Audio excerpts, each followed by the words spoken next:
سید کا لغوی معنی سردار ہے، مگر پاک و ہند میں اصطلاحاً وہ سید کہلاتے ہیں جو امام حسن اور امام حسین رضی اللہ تعالی عنہما کی اولاد سے ہوں، اور عرب میں ہر معزز شخص کو سید کہتے ہیں، اور امام حسن اور امام حسین رضی اللہ تعالی عنہما کی اولاد کو شریف کہتے ہیں۔ اور اس حوالے سے سیدی اعلیٰ حضرت امام اہل سنت امام احمد رضا خان رحمۃ اللہ تعالی علیہ بھی فتاوی رضویہ شریف کی جلد نمبر 13 صفحہ نمبر 361 پر فرماتے ہیں کہ سید سبتین کریمین یعنی امام حسن اور امام حسین رضی اللہ تعالی عنہما کی اولاد کو کہتے ہیں۔ تو سید زادوں کا ادب اور تعظیم نہایت ہی ضروری ہے، اور اس کی وجہ یہ ہے کہ یہ آقا علیہ الصلوۃ والسلام کے جسم اطہر کا ٹکڑا ہے۔ اور اس حوالے سے سیدی اعلیٰ حضرت امام اہل سنت امام احمد رضا خان رحمۃ اللہ تعالی علیہ فتاوی رضویہ شریف میں فرماتے ہیں کہ سید زادے کی تعظیم جو صحیح العقیدہ ہو، اس سید زادے کی تعظیم لازم ہے، اگرچہ اس کے اعمال کیسے ہی ہوں،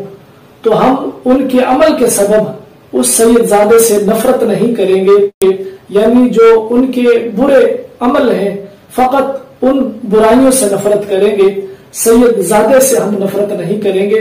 اور پھر سید زادے کی نسب کی انتہا آقا علیہ الصلوۃ والسلام پر ہے، اور اس نسبت کی فضیلت کی تعظیم ہر عام مسلمان پر ہی نہیں بلکہ ہر متقی پر بھی فرض ہے،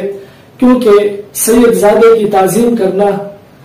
آقا علیہ الصلوۃ والسلام کی تعظیم کرنا ہے۔ اور اس حوالے سے علامہ قادری ایاز مالکی رحمۃ اللہ تعالی علیہ فرماتے ہیں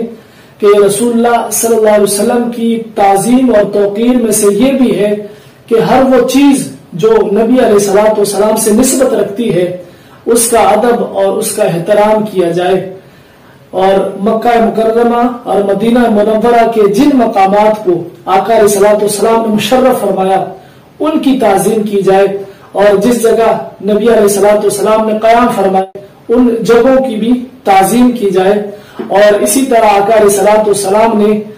جن چیزوں کو چھوا ہے اور جو آقا علیہ الصلوۃ والسلام کے ساتھ مشہور ہیں تو ان چیزوں کا بھی ادب و احترام کیا جائے۔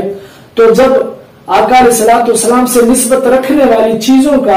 ادب و احترام ضروری ہے تو پھر ان کا بھی ادب و احترام ضروری ہے کہ جو آقا علیہ الصلوۃ والسلام کا بدن اطہر ہیں، جو حضور علیہ الصلوۃ والسلام کے جسم کا ٹکڑا ہے، اور جو آقا علیہ الصلوۃ والسلام کی آل ہے، تو سادات کرام کا ادب اور احترام بھی نہایت ضروری ہے۔ اور پھر اس حوالے سے ایک اور بات ذہن نشین رہے کہ کوئی بھی شخص جس کے دل میں آقا علیہ الصلوۃ والسلام کی محبت ہو تو یہ ہو ہی نہیں سکتا کہ وہ سادات کرام کے بارے میں غلط بیانی کرے یا پھر ان سے بغض اور حسد رکھے۔ جس کے سینے میں آقا علیہ الصلوۃ والسلام کی محبت ہوگی یقیناً وہ سادات کرام سے بھی محبت کرے گا اور ان کا ادب اور احترام کرے گا، اس لیے کہ ان کو نسبت رسول اللہ صلی اللہ علیہ وسلم سے ہے۔ اس حوالے سے ایک اور بات ذہن نشین رہے کہ جن لوگوں کے دلوں میں آقا علیہ الصلوۃ والسلام کی محبت ہو تو پھر یہ ہو نہیں سکتا کہ وہ سادات کرام کے بارے میں غلط الفاظ استعمال کریں اور سادات کرام سے بغض اور حسد رکھیں، کیونکہ ان کو آقا علیہ الصلوۃ والسلام سے نسبت حاصل ہے، یہ حضور علیہ الصلوۃ والسلام کی آل ہیں۔ تو جو نبی علیہ الصلوۃ والسلام سے محبت کرے گا یقیناً وہ سادات کرام سے وہ محبت کرے گا، اور جس کے سینے میں آقا علیہ الصلوۃ والسلام کی محبت نہ ہو تو پھر یقیناً وہ سادات کرام کے بارے میں بھی غلط الفاظ استعمال کرے گا۔ لیکن جو لوگ ان کے پیروکار ہیں جنہوں نے نبی علیہ الصلوۃ والسلام کی شان میں گستاخیاں کی، بے ادبیاں کی اور ان پر کفر کے فتوے لگے، تو پھر